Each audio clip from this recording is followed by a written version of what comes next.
ভোররাতে কাটোয়া স্টেশনে ট্রেনে আগুন, 2 নম্বর প্ল্যাটফর্মে দাঁড়িয়ে থাকা ট্রেনে আগুন, ট্রেনে যাত্রী না থাকায় অল্পের জন্য রক্ষা।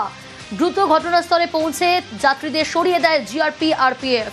দমকলের 2 ইঞ্জিনের সাহায্যে নিয়ন্ত্রণে আসে পরিস্থিতি।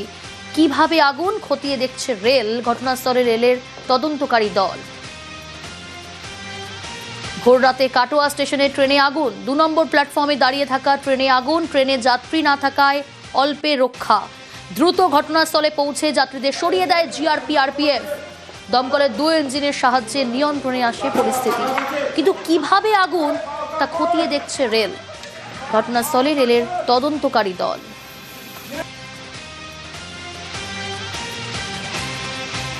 এটা হচ্ছে কাটোয়া জংশনের 2 নম্বর প্ল্যাটফর্ম। পুরো ট্রেন না, ট্রেনের একটা বগি, একটা কোচ, এর মধ্যে কোনো যাত্রী ছিল না। এটা হচ্ছে এমটি অবস্থায় দাঁড়ানো ছিল। আপনাদের কটা ইঞ্জিনে আগুন আসছে? 2টো ইঞ্জিন পুরোপুরি নিভে গেছে। কিন্তু কিভাবে আগুন তা ইতিমধ্যেই তদন্ত শুরু হয়েছে। কোথাও কি এই আগুন ষড়যন্ত্রের আগুন? জানার চেষ্টা করব রেল কি ভাবছে। ইতিমধ্যেই নজর রাখা হচ্ছে সিসি ক্যামেরা ফুটেজেও। আবির রয়েছে আমার সঙ্গে। আবির, কাটোয়া স্টেশনের 2 নম্বর প্ল্যাটফর্ম যেখানে ট্রেনটি দাঁড়িয়ে ছিল সেখানকার সিসি ক্যামেরার ফুটেজ সংগ্রহ করা হয়েছে।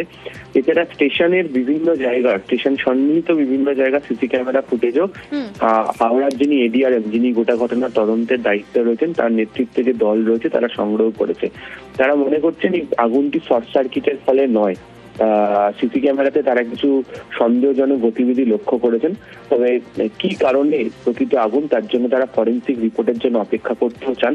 আগামীকাল ফরেন্সিক দল সেখানে গিয়ে পৌঁছবে এবং তারা জায়গাটি তারা পরীক্ষা করবে। প্রাথমিকভাবে রেলের যা পাওয়া যাচ্ছে তথ্য, তারা বলছেন যে প্রায় 55 লক্ষ টাকার মতো ক্ষতি তাদের হয়ে গিয়েছে এবং স্টেশনে দাঁড়িয়ে থাকা একটি ট্রেন, যেটা আগের দিন রাত্রিবেলা এসে দাঁড়িয়েছিল, ভোরবেলা 6টা 5 নাগাদ ছেড়ে যাওয়ার কথা, 4:30টার সময় আগুন লাগলো। এই গোটা ঘটনাকে তারা সহজ করে দেখতে নারাজ। তাহলে এর পিছনে অন্য কোনো কারণ রয়েছে কিনা সেটা জানার জন্যই তারা চেষ্টা করছে এবং তারা মনে করছে যে তদন্তকারী দল এই তথ্য সংগ্রহ করতে পারবে ফরেন্সিক রিপোর্ট হাতে আসার পরও। তবে সিসি ক্যামেরার সমস্ত ফুটেজ তারা সংগ্রহ যেভাবে করেছে তাও পরীক্ষা করার কাজ শুরু হয়েছে। কেন তারা সন্দেহজনক গতিবিধির কথা বলছেন, তাতে পূর্ব রেলের কর্তাদের বক্তব্য যে আরো বেশ কিছু অংশ পরীক্ষা করার পরই সেই বিষয়টাতে তারা সহজ হতে চান। তবে শুধুমাত্র শর্ট সার্কিট থেকে আগুন লেগেছে বলে তারা মনে করছেন না। বেশ।